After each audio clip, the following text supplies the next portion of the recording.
Okay, here is yet another in our summer steelhead fly series.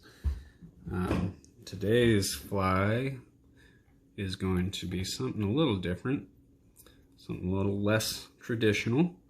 We're going to do a Klamath Intruder, which is definitely an awesome fly. Summertime, midday, when your dry line isn't going to be very effective and you go to putting on your sink tip, you want something that gets down a little more. Or if you're fishing a river like the Deschutes where you could have a little bit of muddy conditions from glacial runoff from another river, all that good stuff. This is a great fly for it. I know guys did really well on the John Day last fall with this. So I have an Aquafly's 20mm round eye shank. I'm using, instead of intruder wire, I'm using 30-pound test fireline. You could even do an Aquafly's ultra rig in this. And I'm just doing just shy of maybe an inch for the length of my trailing material here. I'm going to try and make it just big enough that I can slide a size 4 hook on. We're going to get this buried up here. I'm using Veevus 10-aught for my thread. We're going to come up here and double, this is through the eye. I'm going to bring it back under. Secure this guy in. And we can trim that out and work ourselves back. We're also going to tie in some barbell eyes or dumbbell eyes. This too is an Aquafly's ultra eyes in black, small. Oops. Give it 5 wraps one way, 4, 5. This is the small one. You can always beef this up a little bit, the size of your lead eyes for the river you're fishing if you know you need to get a little deeper.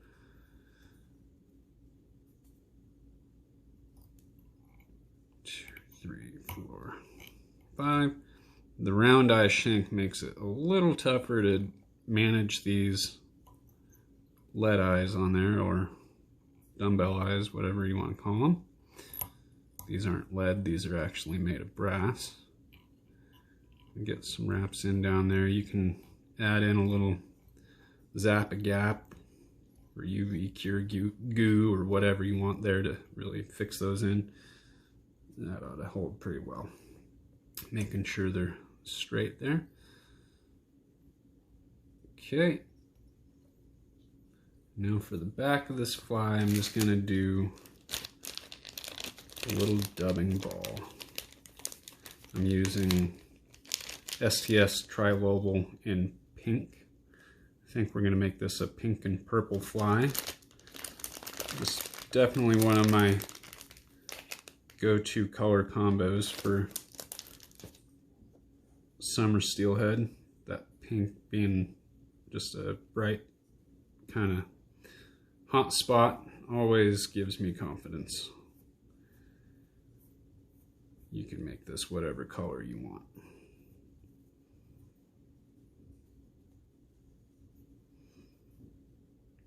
I'm just going to kind of make a nice big dubbing ball here.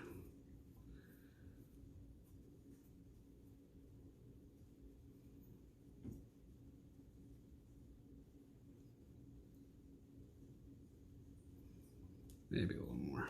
We could do a little more.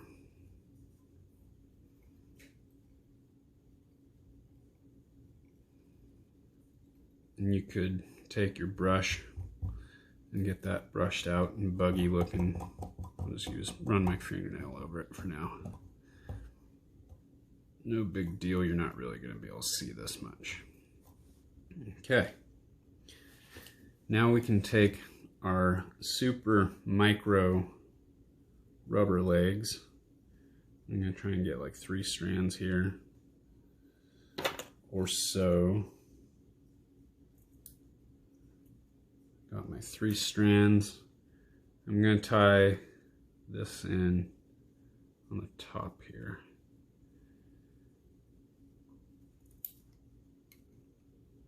Loose pinch wrap to secure that down. I don't want to tighten through this just yet. I don't want to have the thread cut through the rubber legs there. Do 3 on top, or on one side, and we're going to fold these back over and get 3 on the other, but all of it's going to kind of come off the top of the shank here a little bit. You can see that's just coming off the top and either side. And I'm going to use my magnet here to just kind of trap these down for the moment. We'll eventually trim them out. Just my little material keeper there. Now, before we get too far away from that, we're going to also add in a little bit of flash. Here I'm using Krinkle Mirror Flash and Pearl. I'm going to do basically the same thing. I'm going to kind of just V over the top here. Get a nice little loose pinch wrap in there, secure that in, and then fold back over the top.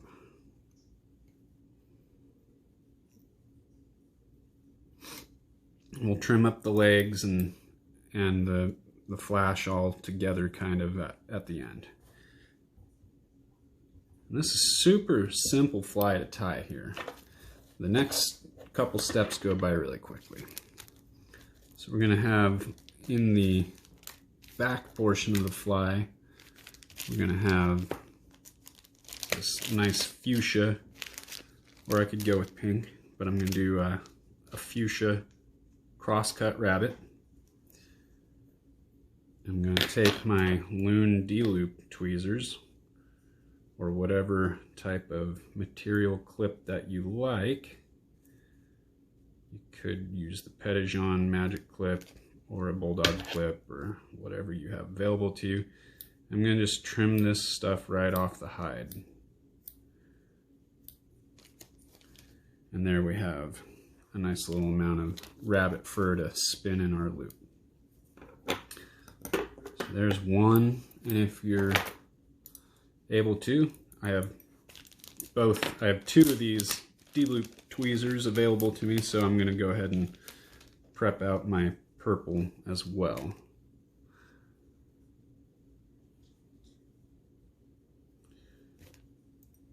Using a second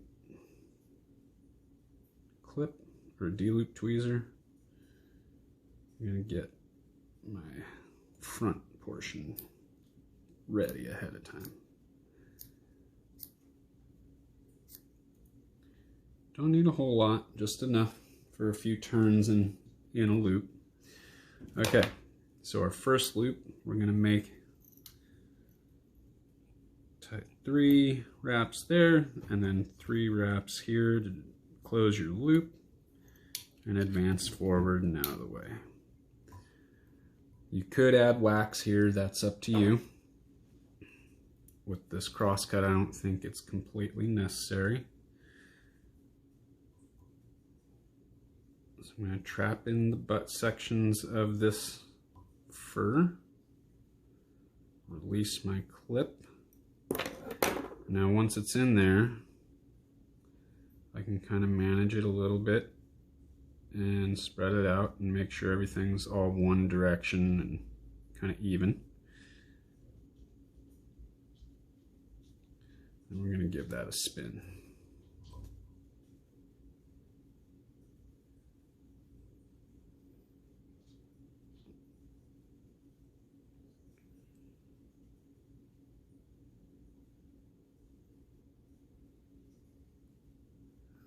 Excellent. And then with my dubbing needle, I'm going to go through and kind of pick this out a little bit. You know what, actually I prefer to pick this out with the little hook of my whip finisher. Kind of helps a little bit. Or you could take a toothbrush to it, whatever.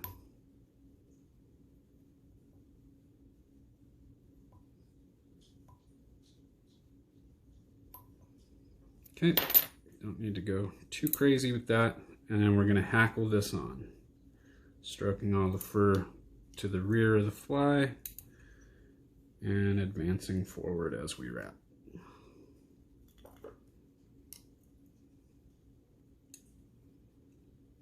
Again, like I said, this is a super simple, quick, small, deadly little fly. Super easy to tie, easy to cast, and very effective. Be great in wintertime. You could use in low, clear flows. Wouldn't be a bad idea. It's definitely something I would be putting on with my Skagit setup, whether it's spring, summer, winter, or fall. Use a light sink tip for this in the summertime, your T8, T10, something like that, depending on where you're fishing. Okay, let's secure that in, and we're going to do another dubbing loop. Just the same, right in front. And I did skip a material in this, just so everybody is aware. When I was doing the flash and the rubber legs, you could have also put in some Amherst fibers in there as well. I believe is in the commercial pattern there. And this is a fly you can find in the Aquaflies catalog and buy at your local fly shop if you are in a hurry and don't want to tie some of these up, even though they're super quick to tie. Definitely something you want in your summer and fall steelhead boxes. Okay, give that a good spin. I want to trap everything together. And take and again use the hook of my whip finisher to kind of free anything that got trapped down while spinning. There we go. And just like before, we're going to start wrapping forward while stroking all the fur fibers back as a hackle as best we can.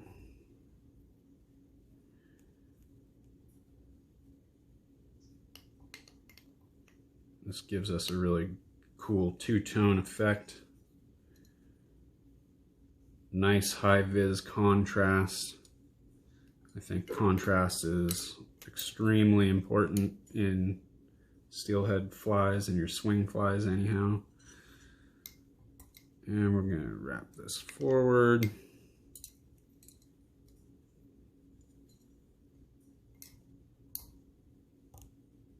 Right up to those lead eyes.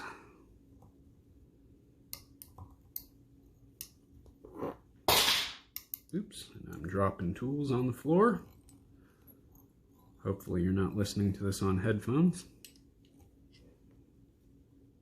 Okay, we can trim that out of there. Dropping more tools on the counter. And now we can go ahead and whip finish and head cement.